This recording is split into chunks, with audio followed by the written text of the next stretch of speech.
you're selling on Amazon, you've probably heard of counterfeit complaints and inauthentic complaints. But do you really know the difference between the two, counterfeits and inauthentic complaints? Well, in this video, we're going to talk about the difference of counterfeits and inauthentic complaints.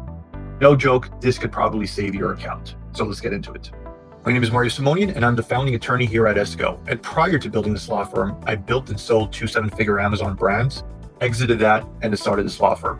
I've been in the e-com space for over 10 years now. All that to say, I've probably seen everything that happens in the e-com space, the good and the bad. So we know what we're talking about.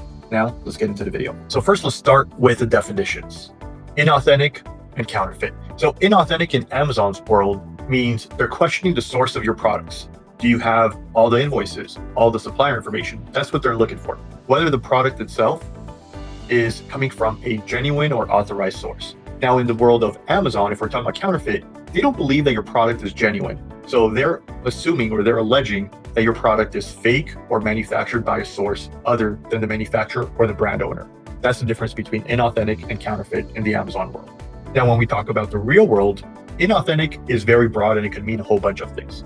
But when we talk about counterfeit in the real world, this is where the law, there's federal law against this that says you're unable to or you're not allowed to replicate or duplicate someone else's branded product. That's where fake products come from, right? And in the real world, with respect to the law, when we're talking about counterfeit, there's a mental state that's required. An intent is required to commit this criminal offense. So if me and you decided that we were horrible people and we were going to go counterfeit some brand Nike shoes, then there's intent behind it. But in the real world, you could get arrested. In the Amazon world, you just get a policy violation.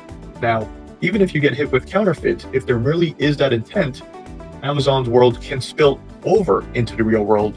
And it's within Amazon's rules and regulations that they can hand over your case to federal authorities, such as the FBI, to go ahead and investigate whether this is some sort of criminal organization that is producing fake products or counterfeit products. So that's the main difference between inauthentic and counterfeit. In Amazon's world, inauthentic, they're really questioning your supplier, your documents, your supply source. Counterfeit, they don't believe it's real, they believe it's fake. Now, let's talk about what triggers each type of complaint on Amazon. So if we're talking about inauthentic triggers, this is usually caused by a customer complaining about the poor quality or the packaging, or maybe your packaging is missing some details or is damaged. Maybe you have some suspicious invoices that you've provided to Amazon. Or if Amazon finds out that you've sourced this product from maybe eBay, a garage sale, some unverifiable source like that. That's what triggers inauthentic complaints.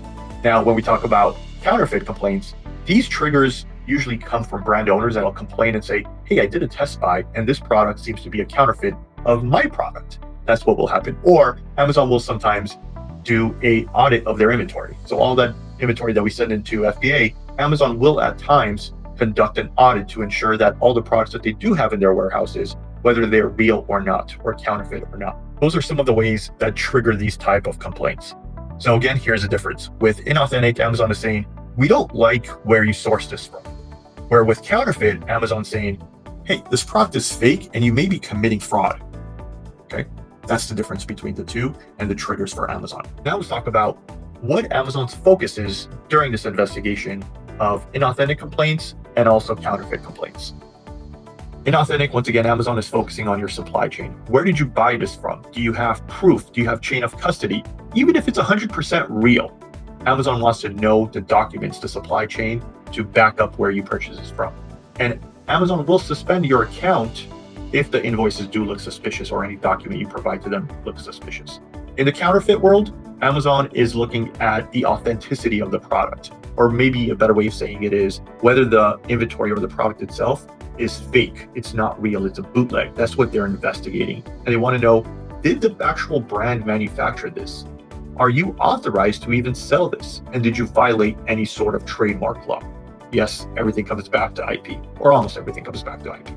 But that's what Amazon's focus is when they're investigating these type of complaints. So what will Amazon ask for each type of suspension? Again, this isn't going to cover every type of suspension there is, but generally this is what we've seen. If it's inauthentic, expect them to ask for invoices for the past 365 days, authorization letter from the brand or authorized distributor, maybe even your supplier contact details, and proof of your supply chain. They want to know exactly how you got your hands on this product. You may have purchased it from a reseller, Well, Amazon wants to know, who did that reseller purchase it from? And that's the issue we see a lot of times, where our clients say, well, my supplier's not going to tell me where they buy these goods from, because obviously they're concerned that I may go beyond them and just go direct to the source. But those are things that Amazon will ask for. Now, if it's a counterfeit suspension, then Amazon is more looking for some sort of license or authorization that you're allowed to use this brand, or proof that this product is authentic, that it's real, that it's not a fake. Maybe even product photos if you don't have it at FBA, or maybe they don't have the photos themselves, and maybe even manufacturer contact info. In both of these cases, a paper trail will help, but those are some of the documents that Amazon may be asking you for. So let me give you a few real-world examples to drive the point home.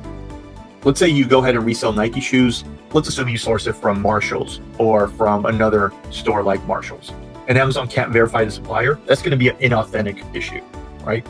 One way to think of this is inauthentic is usually a sourcing issue. So here, you're sourcing from Marshall's, that can be an issue. Next example would be if your invoice is blurry or altered or doesn't show a chain of custody, that could also be an inauthentic issue. Or next, if you're drop shipping, let's say from AliExpress, that could be an inauthentic issue. Now let's move over to counterfeit issues.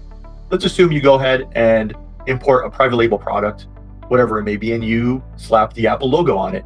That is now a counterfeit issue. Apple did not manufacture those goods that you brought in. That's counterfeit. Next, you go ahead and list on Amazon some Samsung headphones, but the product you shipped to Amazon, or the product you're shipping out to customers, is a replica. It's a fake version of a Samsung headphone. That is going to be counterfeit. Or if your packaging mimics a registered brand's trade dress, Apple has certain packaging that they use. Or Tiffany, the jewelry company, is very well known for their packaging. If you're creating replicas of that packaging, that could also be considered counterfeit. One way to also think about this is with inauthentic suspensions, or with inauthenticity suspensions, you could usually fix those with documentation, but with counterfeit, usually it's a lot more difficult to get over those. Once again, I want to go over the legal implications because I think this is super important. So if you're selling counterfeits are illegal, right? Under US law, it's called trafficking in counterfeit goods. It's a federal offense under the Lanham Act. Now, that could mean lawsuits, financial damages, and even criminal penalties, like fines, jail time. But with counterfeits in the real world, intent is required. So you have to intend, think about it and intentionally do this, right? In order for it to be counterfeit. If it's a mistake, or if it's just you're reckless and negligent, it's not going to meet that intent requirement. So keep that in mind. Counterfeits, super serious under federal law and obviously under Amazon's policies. Inauthentic complaints or items, on the other hand, aren't always illegal, but they can violate Amazon's policies and obviously destroy your reputation that you have built with your brand, with Amazon, and with your customers. Inauthenticity, Amazon policy issue. Just remember that. Counterfeit, legal issue, and a very serious one that could also go ahead and get your account suspended. That's how you should think about these under the legal implications. Once again, bottom line, inauthentic complaints, sourcing problem, counterfeit, authenticity problem, plus maybe legal risk. This video was helpful in helping you understand the difference between inauthentic complaints and counterfeit complaints. And again, inauthentic sourcing problem, counterfeit, you're looking at about whether the product is fake or not. If Amazon has suspended you for one of these reasons, please feel free to reach out to our law firm and we can schedule a free 30-minute consultation to discuss your options. Links and the phone number should be in the description below. Once again, Mario Simonian, go ahead and stay compliant, stay protected, and I'll see you guys in the next video. Thank you.